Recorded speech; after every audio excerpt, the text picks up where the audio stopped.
धन्यवाद सभापति महोदय, आपने मुझे इस महत्वपूर्ण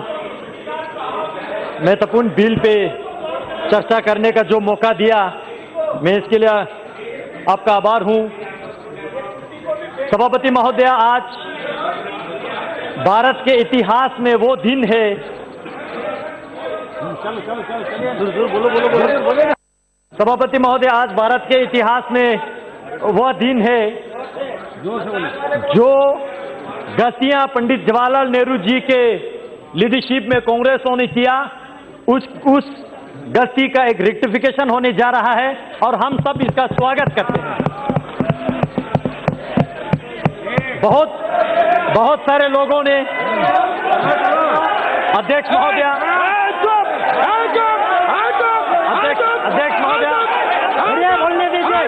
बोलने दीजिए, आप लोगों का मैंने सुना, बहुत बोला आप लोगों ने बोला, बैठिए, बोलने दीजिए,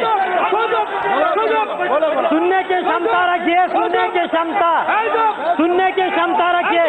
अध्यक्ष जी, बैठिए, आप भी बैठ जाइए, प्लीज बैठ जाइए,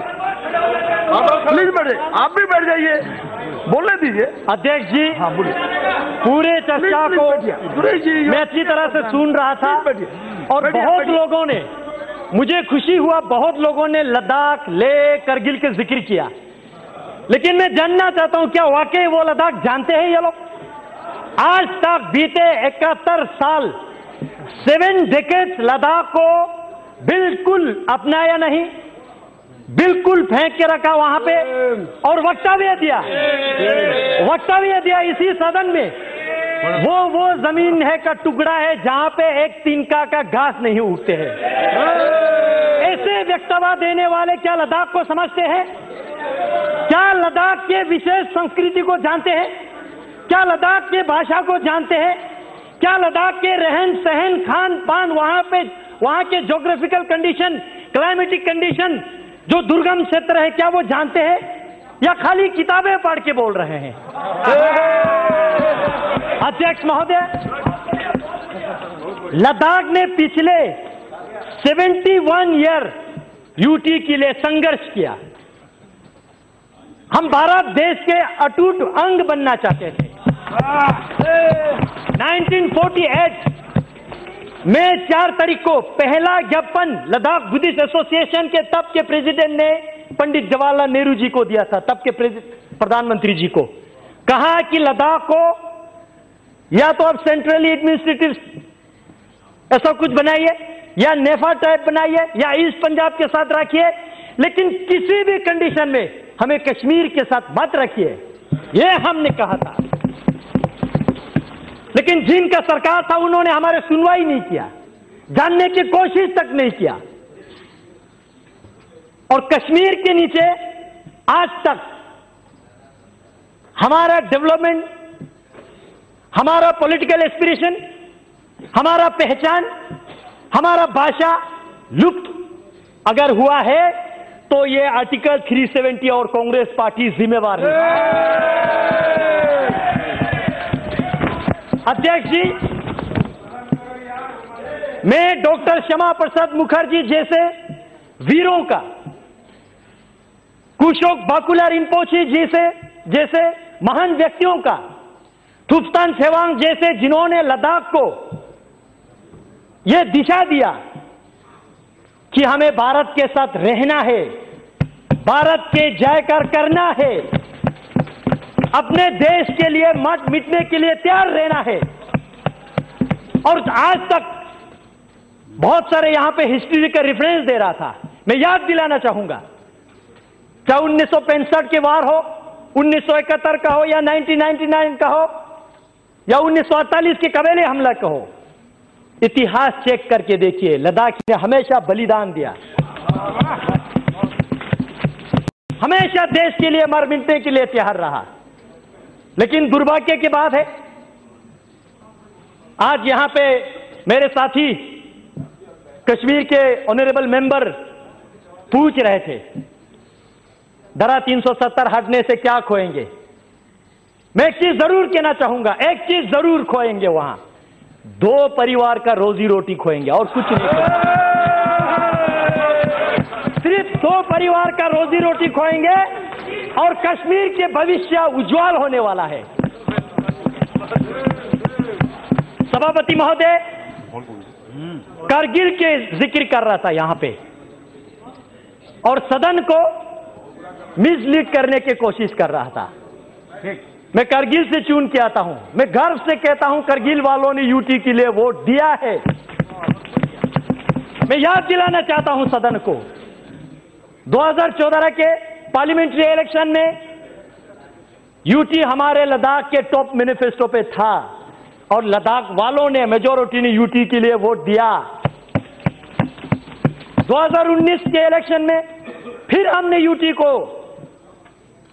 इलेक्शन मैनिफेस्टो में लेके आया और हमने दोनों डिस्ट्रिक्ट में, चाहे बुद्धिस्ट का हो चाहे मुस्लिम का हो, दोनों डिस्ट्रिक्ट में, लेह का हो करगिल का हो, हर क्षेत्र में हर लोगों के दरवाजे पे जाके हमने लोगों को यूटी समझाया ये क्या है और लोगों ने बड़ी बहुमत के साथ आज तक लद्दाख में जितना भी पार्लियामेंट्री इलेक्शन हुआ है रिकॉर्ड मार्जिन के साथ ये सदन में मुझे आने का लोगों ने अवसर दिया। लोगों ने नरेंद्र मोदी जी के सरकार पे विश्वास किया। लोगों ने इस यूटी को स्वागत किया। आज करगिल की बात कर रहे हैं, क्या वो जानते हैं ये करगिल? मुझे इस सदन में कहने के कोई संकोच नहीं है। तब के गृह मंत्री माननीय राजनाथ सिंह जी अब ले पधारे थे।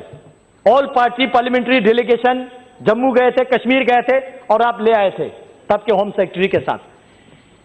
पूरे लद्दाख के हर पॉलिटिकल पार्टीज के, बीजेपी, कांग्रेस, पीडीपी, एनसी लेके, मैं कश्मीर की बात नहीं कर रहा हूं, वहां अलग वातावरण है, मैं लेके बात कर रहा हूं, और साथ ही साथ हर रिलीजियस ऑर्गेनाइजेशन के, चाहे लद्दाख बुद्धिस्ट एसोसिएशन हो, अंजुमन इमामिया एसोसिएशन हो, या मोनुल इस्लाम हो, क्रिश्चियन एसोसिएशन हो, हिंदू महासभा हो, सब ने एक ही आवाज में कहा कि हमें यूटी चाहिए। राजनाथ सिंह जी पूछ रहे थे और क्या चाहिए बोलो, और हमने कहा और कुछ नहीं चाहिए, सिर्फ यूटी चाहिए। हमने ये कहा था। आज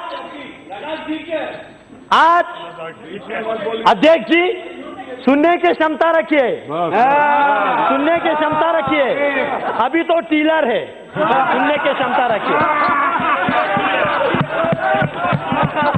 अध्यक्ष जी, लेकिन उस वक्त एक दुर्घटना हमारे साथ घटी, आज मैं इस सदन को अवगत करना चाहूंगा। तब के ले में आपके एनसी के डिस्ट्रिक्ट प्रेसिडेंट, पीडीपी के डिस्ट्रिक्ट प्रेसिडेंट, जिन्होंने यूटी के मेमोरेंडम को साइन किया, उन लोगों को आपके कश्मीर के एनसी और पीडीपी ने वहां से प्रेस रिलीज जारी करके अपने पार्टी से बाहर निकाल दिया। आज डेमोक्रेसी की बात कर रही है लोग, लोकतंत्र की बात कर रहे हैं। क्या वो थे आपका लोकतंत्र? लोगों का आवाज बंद करना, दबे कुचाले रखना, ये आपका लोकतंत्र था क्या? अध्यक्ष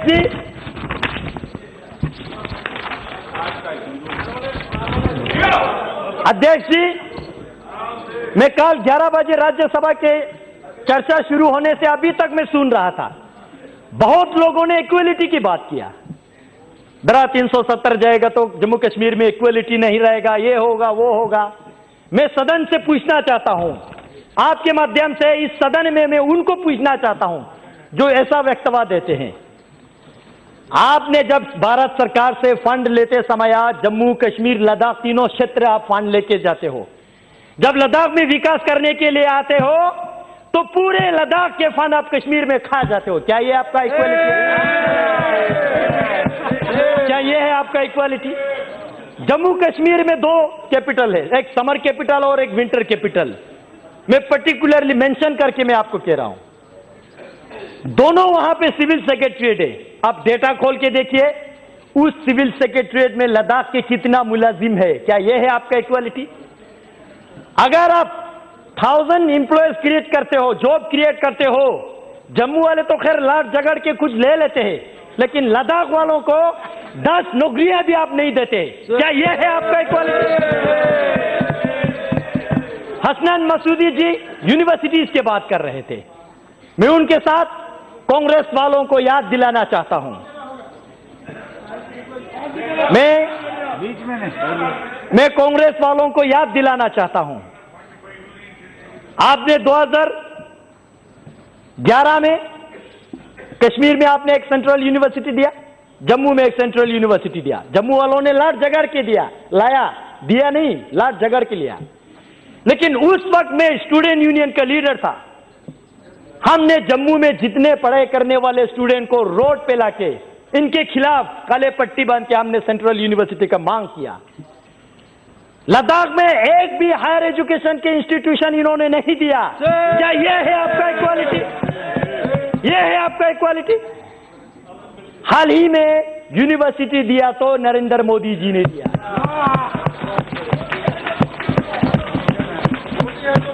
मोदी है तो मुमकिन है, सही में।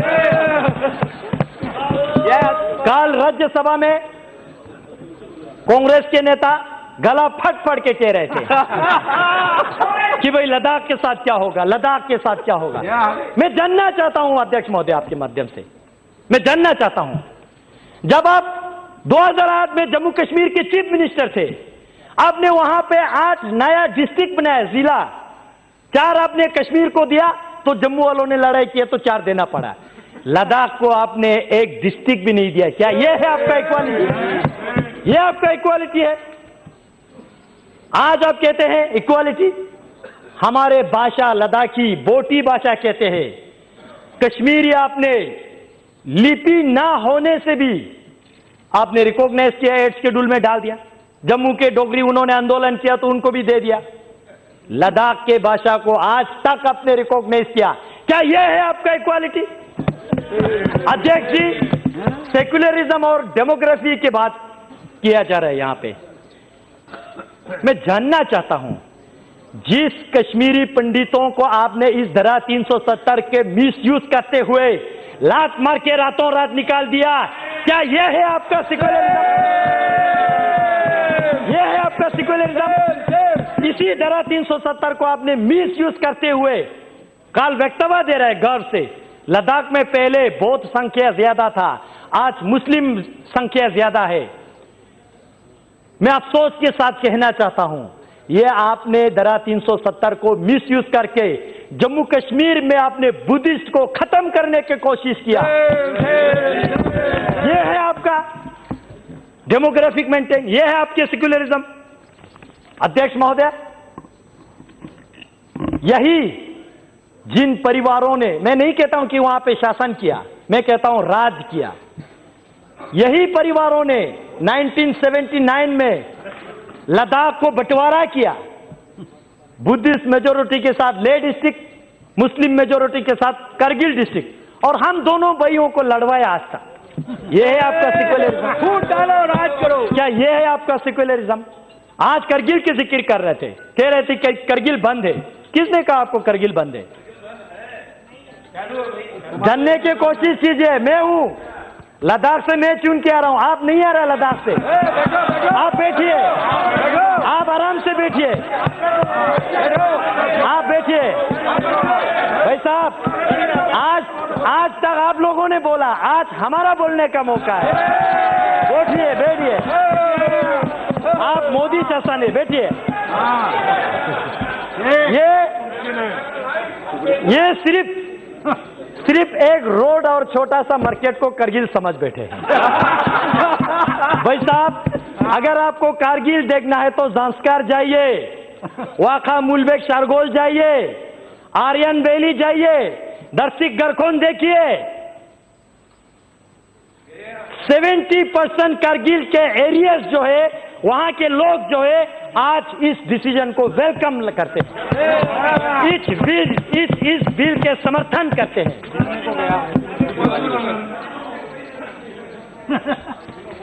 अध्यक्ष जी, आज ये वही वक्तव्य दे रहा है। अध्यक्ष जी सुनिए सुनिए, मौका दीजिए, बोलने की क्षमता रखिए। मैं आपकी तरह किताबें पढ़ के नहीं आता हूं, लेकिन ग्राउंड की रियलिटी महसूस करके। अध्यक्ष जी,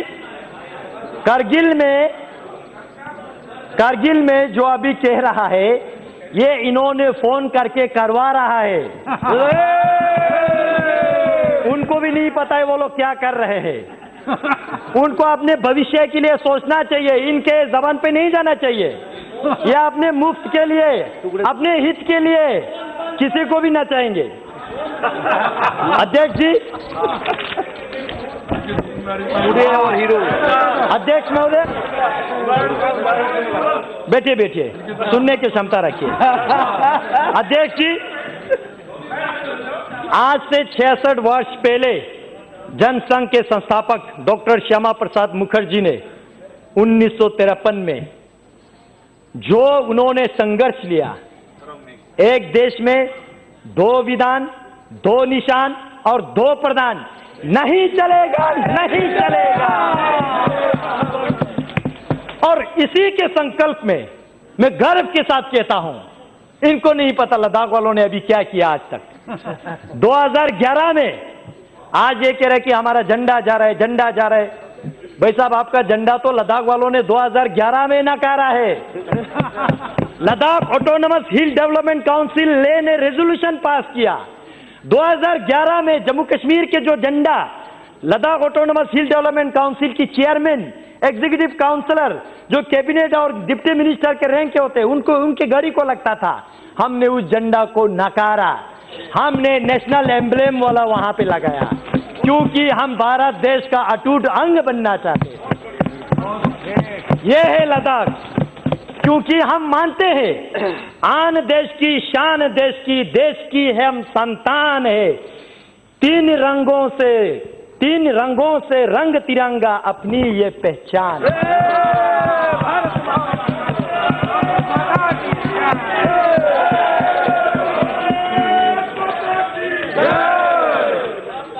अध्यक्ष जी, बड़े आयरनिकल बात है, पंचायत इलेक्शन में पार्टिसिपेट नहीं करेंगे और जब अपने कुर्सी के बारे आएंगे तो पार्टिसिपेट करेंगे। ग्रासरूट डेमोक्रेसी नहीं आने देंगे, लेकिन अपने घर का रोटी चलना चाहिए। ऐसा विचारधारा हम एक्सेप्ट स्वीकार नहीं करेंगे। अध्यक्ष जी, जो कुछ लोग, जो मैं बार बार 2 परिवार की जिक्र कर रहा हूं, ये परिवारें जो है कश्मीर के मुद्दा जो ढिंडोरा पीट रहा है, वो समाधान चाहने वालों में से नहीं है। They are the parts of problem. वो इस प्रॉब्लम का, इस समस्या का पार्ट बन चुके हैं, अंग बन चुके हैं। नशे में है वो आज भी समझ रहे कि कश्मीर तो मेरा बाप का जागीर है। नहीं रहा, नहीं है। अध्यक्ष जी, मैं अंत में इसको कंक्लूड करने से पहले मैं भारत सरकार को धन्यवाद देना चाहता हूं। श्री नरेंद्र मोदी जी को, गृह मंत्री जी माननीय अमित शाह जी को और पूरे सहयोगी दल को, और जिनका दल नहीं है लेकिन इस बिल के फेवर में आने वाले हैं, उन लोगों को भी मैं पूरे लद्दाख के निवासियों की ओर से धन्यवाद देना चाहता हूं, क्योंकि आज पहली बार इस भारत के इतिहास में लद्दाखियों के सेंटिमेंट को, एस्पिरेशन को सुना जा रहा है। उस लद्दाख के जो चीन के साथ, पाकिस्तान के साथ सीमाएं लगते हैं, उस लद्दाख के महत्वपूर्ण को समझ रहे हैं। इस सरकार में इस बिल को हम वेलकम करते हैं और हम एक अंत में, जो लोग अभी तक कंफ्यूज में, उनको एक रिक्वेस्ट छोटा सा करना है। देश के लिए प्यार है तो जताया करो, देश के लिए प्यार है तो जताया करो, किसी का इंतजार मत करो। गर्व से बोलो जय हिंद, अभिमान से कहो भारतीय है हम, स्वाभिमान से कहो भारत माता की जय और वर्तमान में करो इस बिल का समर्थन। बहुत बहुत धन्यवाद अध्यक्ष।